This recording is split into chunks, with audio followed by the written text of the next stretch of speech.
آج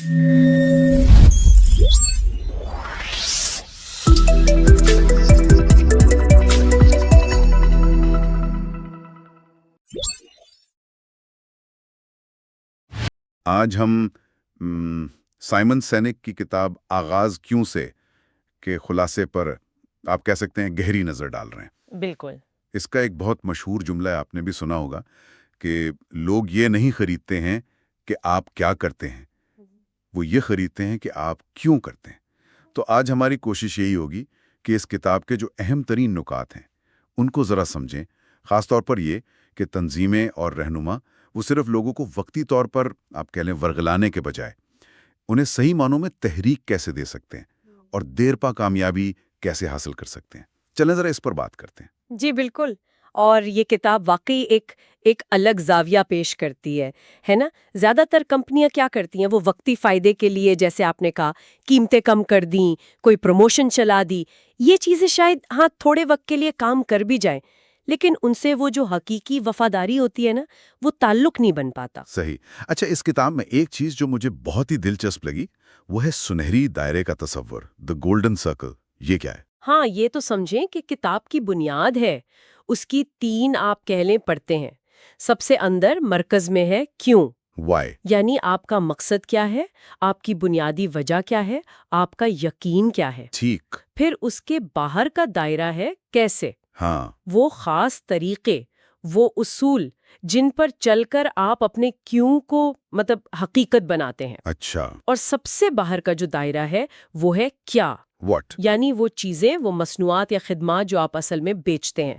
اب نقطہ یہ ہے اصل میں کہ زیادہ تر کمپنیاں اور لوگ بھی وہ باہر سے اندر کی طرف بات کرتے ہیں، یعنی پہلے کیا، پھر کیسے اور کیوں تک شاید پہنچے ہی نہ۔ بالکل، وہ بتاتے ہیں کہ وہ کیا بیچتے ہیں، شاید یہ بھی بتا دیں کہ کیسے بناتے ہیں، لیکن وہ جو اصل کیوں ہے نا، اس تک کم ہی پہنچ پاتے ہیں۔ سائنک کہتے ہیں کہ جو عظیم رہنما ہے، جو متاثر کن کمپنیاں ہیں، وہ اندر سے باہر کی طرف چلتی ہیں، یعنی کیوں سے شروع کرتی ہیں۔ جی ہاں، وہ پہلے اپنا کیوں بتاتی ہیں۔ یہ تو بہت دلچسپ بات ہے، اور کتاب یہ بھی کہتی ہے کہ یہ صرف کوئی فلسفہ نہیں ہے، اس کا تعلق وہ ہمارے دماغ کے کام کرنے کے طریقے سے بھی ہے۔ یہ کیسے؟ جی بالکل، یہ صرف کہنے کی بات نہیں ہے۔ دیکھیں، ہمارے دماغ کا وہ حصہ جو ہمارے جذبات، ہمارے رویے اور گہرے فیصلوں کو چلاتا ہے، اسے لمبک برین کہتے ہیں۔ دوسری طرف وہ حصہ ہے نیو کارٹیکس، جو ہماری منطقی سوچ اور زبان کو سنبھالتا ہے۔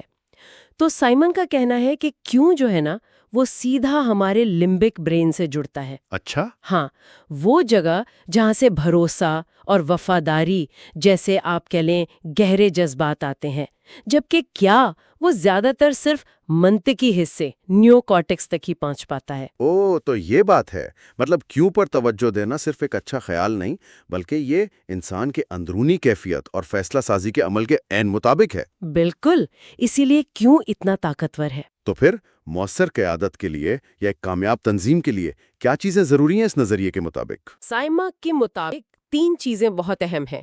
پہلی، اپنے کیوں کے بارے میں مکمل وضاحت، کلیئرٹی، آپ کو بالکل صاف پتا ہو کہ آپ کا مقصد کیا ہے۔ ٹھیک ہے۔ دوسری، اس کیوں کو عملی جامہ پہنانے کے لیے نظم و ضبط، ڈسپلن، یعنی ایسے کیسے طریقے اپنانا جو آپ کی کیوں سے پوری طرح مطابقت رکھتے ہوں، یعنی قول و فعل میں تضاد نہ ہو۔ بالکل۔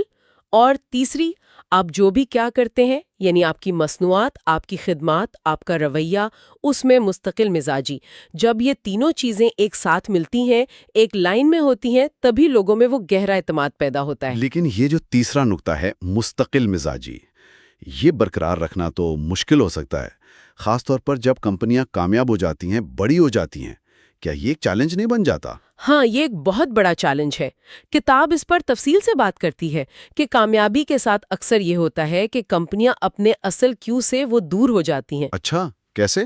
وہ کیا پر، یعنی اپنی مصنوعات پر یا منافع پر اتنی زیادہ توجہ مرکوز کر لیتی ہیں کہ وہ بھول جاتی ہیں کہ انہوں نے یہ سب شروع کیوں کیا تھا، وہ بنیادی مقصد کیا تھا۔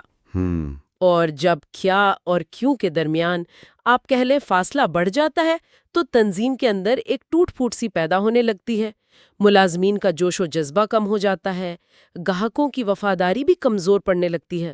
تو اس کا حل کیا ہے پھر، اگر کوئی تنظیم اس مقام پر پہنچ جائے؟ حل یہی ہے کہ ہر چیز کو واپس اصل کیوں کے ساتھ جوڑا جائے، اس کے ساتھ ہم آہنگ کیا جائے، اور یہ رہنماؤں کی ذمہ داری ہے کہ وہ مسلسل بار بار اپنے مقصد کی یاد دہانی کراتے رہیں، نہ صرف باہر بلکہ تنظیم کے اندر بھی۔ لیکن یہ کیوں ڈھونڈنا، کیا یہ ہمیشہ آسان ہوتا ہے؟ مطلب کسی فرد کے لیے یا کسی تنظیم کے لیے؟ کتاب اس عمل کے بارے میں کیا کہتی ہے؟ نہیں، یہ ہمیشہ آسان نہیں ہوتا۔ سینک کا کہنا ہے کہ کیوں کوئی مستقبل کی خواہش نہیں ہوتی کہ آپ آج بیٹھ کر ایجاد کر لیں۔ اچھا، تو پھر یہ اصل میں ماضی سے آتا ہے، یہ آپ کے تجربات میں، آپ کے جو بنیادی عقائد ہیں، آپ کے اقدار ہیں، ان میں چھپا ہوتا ہے۔ اسے دریافت کرنے کے لیے آپ کو گہرائی میں جا کر غور و فکر کرنے کی ضرورت ہوتی ہے، اپنے آپ سے وہ مشکل سوالات پوچھنے پڑتے ہیں۔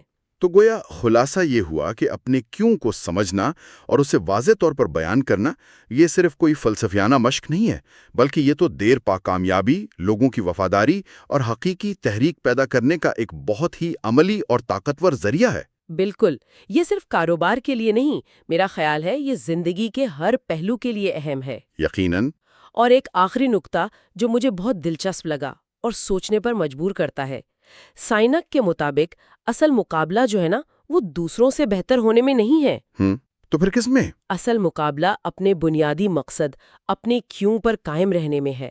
کامیابی کا مطلب یہ ہے کہ آپ اپنے یقین پر کتنے سچے ہیں، اور کیا آپ ان لوگوں کو اپنی طرف متوجہ کر پاتے ہیں جو آپ کے اس یقین میں شریک ہیں۔ واہ! تو کیا اصل مقابلہ ہمیشہ اپنے آپ سے ہی ہوتا ہے کہ آپ اپنے بنیادی مقصد پر کس حد تک قائم رہتے ہیں؟ یہ ایک گہری سوچ ہے۔ جی بالکل، ایک سوال جو غور طلب ہے۔